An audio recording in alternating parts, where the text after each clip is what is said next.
maka sah-sah saja kalau Nabi Muhammad SAW disebutkan sebagai seorang nabi yang Yamani karena secara geografis beliau berada di Ardil Yaman. Semoga bermanfaat.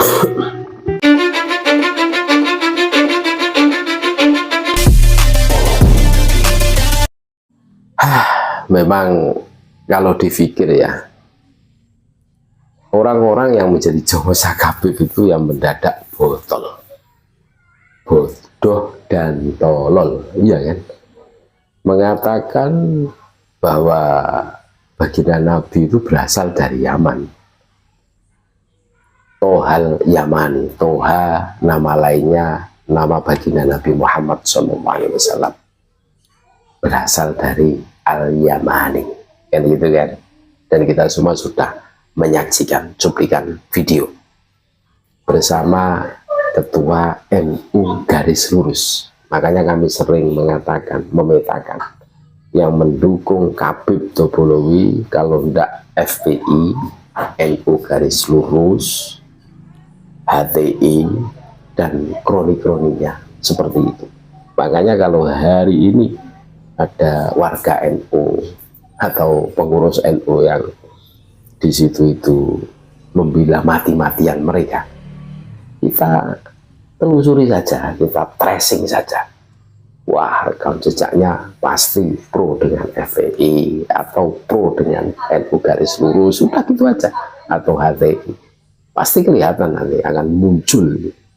Karena di era-era transparansi ini, kemanapun kita sembunyi itu sangat mudah kita akses, kita tracing, kita cari, iya kan? Dan terbukti, saudara-saudaraku, dan kita semua sudah mendengarkan bagaimana Ketua NU garis lurus itu mengatakan bahwa setuju kalau Toha Al-Yamani, bahwa Nabi Muhammad SAW itu berasal dari Yaman.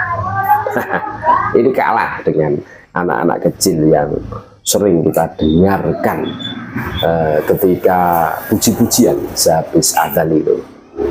Gusti Kanjeng Nabi lahire ono ing Mekah tanggal 12 Isnin bulan Maulud tahun gajah kalah gitu. Mauliduhu bi Makkah wa hijratuhu bi Madinah. Jadi baginda Nabi Muhammad SAW dilahirkan di tanah Mekah dan hijrah ke Madinah, iya kan? Seperti itu. Terus mereka bikin pembenaran dengan mengutip salah satu hadis, al-imanu yamanun wal hikmatu yamaniyatun. Iman itu berada di Yaman dan hikmah itu berada di Yaman juga, kan gitu kan? Coba kita tengok, kita petakan Yaman zaman baginda Nabi dengan Yaman sekarang itu beda. Apalagi Hadramaut itu bukan termasuk Yaman, saudara-saudaraku. Nah, kalau menurut peta sejarah ya, kita belajar sejarah tarikh. Berikut ini pembagian jazirah Arab di masa Nabi Shallallahu Alaihi Wasallam. Gitu kan? Yang pertama Hijaz. Hijaz itu terletak di sebelah tenggara tepian Laut Merah. Wilayah ini penting karena ada Ka'bah di Mekah, Hijaz. Gitu kan? Itu sebelah tenggara tepian Laut Merah. Wilayah ini penting karena di situ ada Ka'bah tuh, di Makkah. Terus yang kedua Yaman. Nah, Yaman ini terletak di sebelah selatan Mekah dan di sebelah selatannya adalah Samudra Hindia. Beda itu. Terus yang ketiga Hadramaut. Nah, Hadramaut itu terletak di sebelah timur Yaman. Sebelah selatannya juga Samudra Hindia itu. Terus yang keempat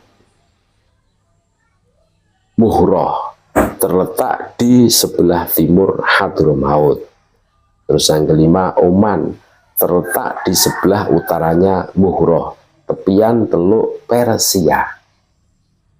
Terus yang keenam Al-Hazak, tepian pantai Teluk Persia memanjang hingga Sungai Efrat. Yang ketujuh Najd, dataran luas berbatasan dengan Syam antara Hijaz dan Yamamah. Yang kedelapan Ahqaf, terletak di selatan sebelah barat daya Oman. Jadi kini semakin jelas bahwa Hadramaut bukan bagian dari negeri Yaman, sebagaimana yang dimaksud oleh Rasulullah SAW ketika bersabda tentang kemuliaan Yaman.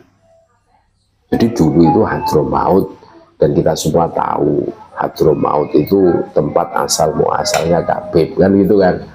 Makanya kita jadi ingat sejarah Bung Karno menyebutkan para Khabib ini adalah orang Hadrami, kan gitu kan, Al-Hadrami ya. Karena berasal di Hadramaut, tidak menyebutkan Al-Yamani. Ya sama dengan Indonesia sekarang dengan tempo dulu itu beda. Tempo dulu Indonesia itu Timur Leste itu masuk, Timur itu masuk Indonesia. Tapi sekarang sudah tidak masuk. Ya sama seperti itu. Jadi ada pengurangan, ada penambahan. Jadi kita harus lengkap kalau bercerita tentang sejarah. Jangan langsung ditelan mentah-mentah gitu loh. Terus Hadramaut dimasukkan ke Yaman, padahal itu baru gitu loh. Ya dulu zaman baginda Nabi itu belum masuk. Secara geografis saja itu sudah beda, saudara-saudaraku. Makanya ketika ada orang yang di situ itu mengatakan Tohal Yamani, ya itu karena mempunyai kepentingan saja. Iya kan? Mengatakan baginda Nabi ini berasal dari Yaman, kan itu kan.